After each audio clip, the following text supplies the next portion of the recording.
And Dr. Chima, what this also does is that if you're looking at it from the Pakistan's perspective, and we've gone through this whole experience, and let's say, as she was mentioning, we start from last year when we thrashed India. Since then, we've been through, a roller coaster of conflicts, tension, diplomacy, etc., etc. And like everybody else, I'm sure we've learned also. And we are still learning. And we are learning lessons. We're even learning lessons in the conflict that is still unfolding.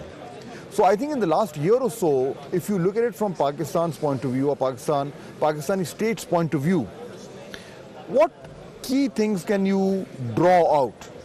Lessons that would help us after this conflict is over, in terms of our diplomacy, in terms of our military, because we've got 2 active borders, unsolved issues. What kind of lessons would we be absorbing right now? Well, frankly, there are multiple lessons. For instance, if you look at from the international relations perspective, for instance, if the Americans were looking us in an AFPAC lens, now they are no more looking us from AFPAC lens. Right. This is an Indo-Pak lens.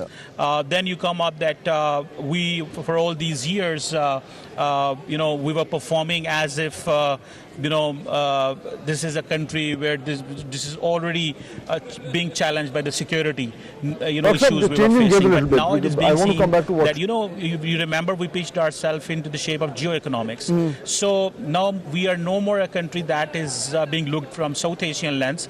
From the Arabian Sea to the Mediterranean, we are being seen as a nation that can build hope, that can bridge gap, that can rebuild trust. For instance, the day before yesterday, when the Lebanese Prime Minister asked the Pakistani government to help us in the ceasefire, so that was hope that reached to that part of the world.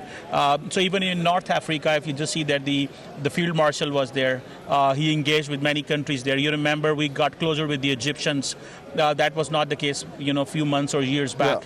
Yeah. So I think Pakistan is pitching itself to the global audience, and I think much of our image has changed, or the perception has changed. And normally nations spend billions of dollars for changing the perceptions. You have to come on different platforms to tell. This exposure that we're getting right now is priceless. This is priceless.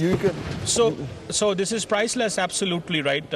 And I do see that there are journalists who are from across the world here, right here, and their hotels. And all screens occupied. We have, we're surrounded by, the viewers can't see it. Yes. We're surrounded by screens, and literally every screen from all over the world is showing stuff from here, where we're standing. But your screen is looking the best. Let me recognize that. Well, I think I would agree with you on that. Thank you. You have no choice. You don't need to be modest. By the Fahd, you have no choice but to agree.